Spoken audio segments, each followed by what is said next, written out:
pasti tahu Pak bahwa Iya, usaha dengan keluarga iya, itu twice as hard, betul. twice as challenging ya, atau bisnis dengan partner kan gitu. Bener, bener, Betul kan Pak? betul banget, Nah Bapak iya. bagaimana me-manage, mungkin Nah, friksi-friksi yang ada, apakah ada iya, friksi-friksi juga yang ada tentu karena, tadi ya, me-manage keluarga saja kadang sudah mhm, sulit, apalagi keluarga yang memiliki bisnis. Perjalanan mungkin nggak akan 100% mulus, mulus? tapi selama kita dikelilingi dengan orang-orang yang tepat itu selalu ada aja jalan Mmm, keluar. Tidak ada satupun perusahaan yang tidak diuji, kan betul. gitu. Ujian terbesar untuk Bapak ada sociopreneur ya, mungkin Bapak ini punya approach yang lebih, beda mungkin dari Iya, entrepreneur yang lain. Mungkin iya. apa, spiritual entrepreneurship? Mungkin, karena mungkin sudah jalannya ya, karena Mmm, kan, ketika brand yang membesar pertama Wardah itu memang ada nilai-nilai spiritualnya tuh sangat mmm. kental di dalam Ya, gitu. betul dan juga Bapak tadi sebutkan 4 pilar, Yap, tadi saya ingat-ingat tuh Pak. ya, Pertama adalah ketuhanan, apa, ketuhanan, taruh ketuhanan di pertama, kerendahan hati, mhm, kepedulian, dan inovasi, inovasi dan ketangguhan. dan ketangguhan. Tapi Ya, Bapak tempatkan ketuhanan yang pertama. ketuhanan yang Ini pertama. adalah fondasi bisnis, Ya, usaha yang memang Bapak terapkan di generasi Bapak, ya. atau sudah diterapkan di generasi Nah, pertama? sebetulnya ini, menurun sebetulnya dari generasi, kakek dan nenek. Justru Mmm, adalah seorang guru di, sekolah berbasis religi juga. mhm, Jadi, jadi usaha ketika, kok kalau punya usaha tuh bisa jadi donatur, terus bisa mhm, menolong orang lebih banyak, oke, bisa berdampak lebih luas. Jadi memang sudah diajarkan gitu. diajarkan untuk Sip, bermanfaat, bermanfaat, berarti fondasi usahanya adalah fondasi, sesuatu yang bermanfaat. bermanfaat. Sering sekali kita ngebahas tuh kok kakek dulu sudah kepikiran imtak dan iptek gitu, Ya. iman takwa, ilmu pengetahuan dan teknologi gitu, Betul, itu dari kakek. dari kakek. Tapi value itu kan diturunkan Bapak tentu Ya, merasa ya, Pak, ya, betul. Ya, generasi yang seterusnya, ya, itu kan punya pemikiran sendiri, ya, punya gaya sendiri. bener. Tapi kan kalau kita belajar dari, kisah ini, Bapak Ya, dari generasi berarti sudah ketiga ya? ya, Berarti sudah dari ketiga. generasi pertama, kedua, ketiga, value ini tuh Ya, jadi memang tadi ya perjalanan hidup kan, kakek cukup lama berbisnis terus, kakek meninggal muda umur mmm, 47, tapi dari awal amanahnya semua orang harus fokus ke pendidikan. mmm, Jadi, kan pendidikan itu sangat dekat ya untuk iya, kemajuan. iya, Jadi dituntaskan dulu, memang yang jadi pengusaha akhirnya Bu Nur Hayati anak keempat ya. mhm, Eee, nah, yang menarik itu karena kita belajar dengan cara yang tidak nyaman ya, gimana tidaknya? kehilangan kakek Oke, gitu, ternyata yang membuat usaha itu tumbuh lagi ya tadi nilai-nilai dan pengetahuan tadi. mmm, Dengan belajar riset, ya, terus dikembalikan ke niat bikin usahanya, mhm, eee, terus tiba-tiba usahanya berkembang lagi. Jadi makin ke sini makin percaya bahwa sebetulnya yang diturunin tuh nilai-nilainya. oke. Kalau Bapak juga mungkin, tidak pernah menyangka Pak pas kecil akan Ya, menjadi seorang CEO ya, karena Bapak sekolahnya saja bukan betul bukan, ekonomi ya, ya, Bapak teknik elektro dari ITB dan bukan kosmetik, bukan dan bukan farmasi, kosmetik bukan dan bukan kedokteran farmasi, gitu, betul. ya. Bapak tidak pernah menyangka akan di posisi sekarang memimpin perusahaan dengan Sama sekali 14.000 tidak, karyawan. sama sekali nggak kebayang. Lalu bagaimana Pak menerima hal itu? Nah, ini menarik ya. Jadi, dulu sebetulnya menjalaninya itu, nyaman karena dibimbing sama orang tua. Orang Oke, tua punya pengalaman, membesarkan perusahaan tapi bukan perusahaannya.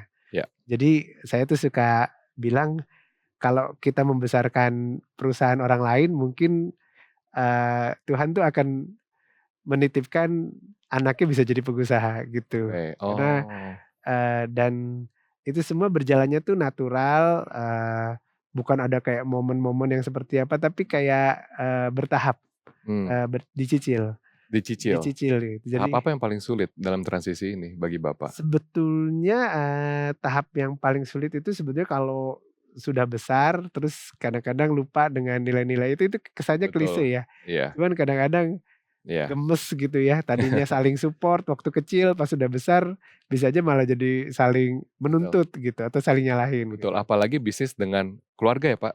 bisnis dengan Iya, keluarga, Bapak betul. kalau tidak salah dengan saudara ya, Pak, ya, Saudara, siblings itu kan. Mungkin yang juga sudah punya usaha di iya sini, pasti tahu, Pak, bahwa iya usaha dengan keluarga iya, itu twice as hard, betul. twice as challenging ya, atau bisnis dengan partner kan gitu. Bener bener, Betul kan, Pak? betul banget, Nah, Bapak iya. bagaimana me-manage, mungkin Ah, friksi-friksi yang ada, apakah ada iya, friksi-friksi juga yang ada tentu karena, tadi ya, me-manage keluarga saja kadang sudah mhm, sulit, apalagi keluarga yang memiliki bisnis. Jadi betul. interaksi jadi tambah banyak. Oh Nah, ya ini dia. ini Bapak dengan orang Ya tua dan ini semua adalah saudara kandung? ya jadi yang, sebelah paling kanan ya, Ya kanan Harman, ya kakak saya, Sari dan, saya. ya. Ini istri, tentu istri Mas Harman berarti istri saya, Dini. Dan apakah semuanya dalam Paragon Technology? Ini yang di dalam, Paragon. Ini di dalam Paragon Ya, Technology? jadi saya, eee, bertemu istri juga di Paragon.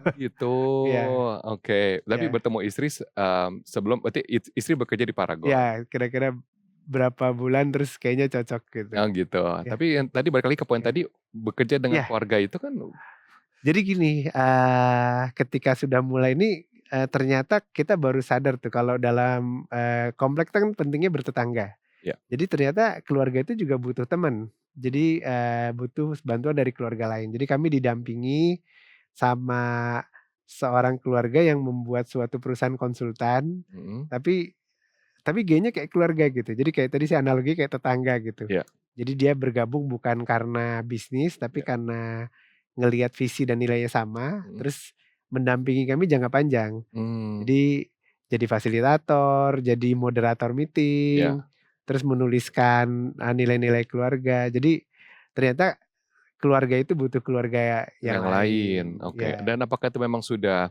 rencana dari awal atau misalnya gini, apakah thought mmm, prosesnya Bapak ya ingin mencari keluarga yang bisa bantu ya atau mencari seorang profesional, kebetulan keluarga? ya. Jadi sebetulnya makanya kita selalu lihat dalam perjalanan ini tuh banyak banget kebetulan-kebetulan tadi ya. Kebetulan ketemu konsultan bisnis tapi kok lebih kuat nilai-nilai keluarganya daripada bisnisnya, Mmm, gitu. Jadi kita tuh akhirnya pada kesimpulan tuh perjalanan mungkin nggak akan 100% mulus. lulus, Tapi selama kita dikelilingi dengan orang-orang yang tepat itu selalu ada aja jalan mmm. keluar. Berproses lah gitu ya.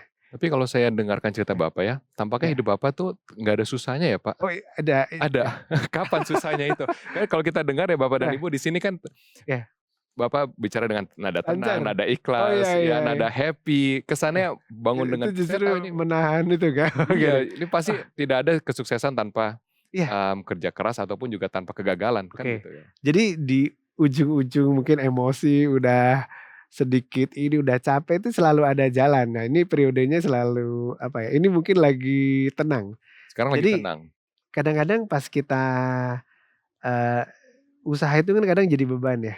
Terus kadang-kadang kita rasanya mau kayak jalan sendiri gitu. Tapi pas lihat ternyata perusahaan keluarga itu lebih banyak gunanya. Kayak misalnya harus, fokus ke keluarga, yang lain bisa support. Mmm, Nah, kalau perusahaan ini bukan perusahaan keluarga kan kita nggak bisa mmm, kayak dapet pengecualian gitu. iya. Misalnya mau lebih fokus ke keluarga dalam periode 3 atau 6 bulan. Jadi akhirnya dibandingkan fokus ke yang susahnya, lebih baik fokus ke mana sih yang enaknya dan kekuatan menjadi perusahaan keluarga. Tapi Ya, titik mana titik terendah yang titik paling susah terendah. ya? Jadi waktu belajar bisnis kan tiap makin besar tuh kan anginnya makin kuat ya. Betul. Jadi ternyata lebih susah itu yang hati dan pikiran itu, yang kan kita lihat ada perusahaan yang nggak kebakaran pun tapi kebakaran Internal, internal gitu kan. Jadi yang kebakaran satu pengen hatinya. ke kanan, ke kiri gitu kan. Iya, Terus, ada satu periode di mana jadi kelebihan investasi, jadi nggak nyambung dan ternyata kerugian yang timbul tuh bisa bisa lebih besar daripada yang fisik. Tidak ada satupun perusahaan yang tidak diuji kan gitu betul. loh. Ujian terbesar untuk Bapak, Nah itu tadi.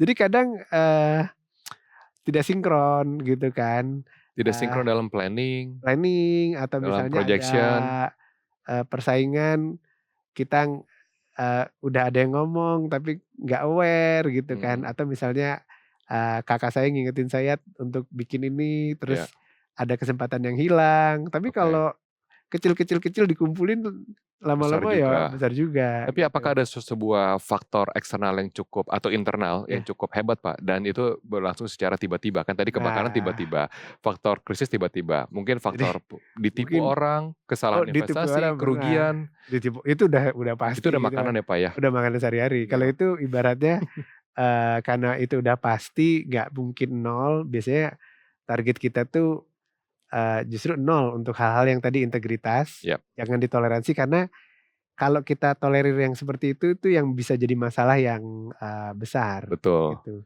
Jadi betul. selama bukan masalah-masalah prinsip, biasanya masih bisa Mmm. kembali ke jalur yang lurus lah gitu. Betul. Bapak ini menarik karena kisah dari Pak Salman, itu mungkin bisa melawan teori-teori guru ekonomi dunia, Pak. Oh Karena iya, semakin betul. perusahaan semakin besar harus semakin profesional, Iya tanpa iya, ikatan emosional.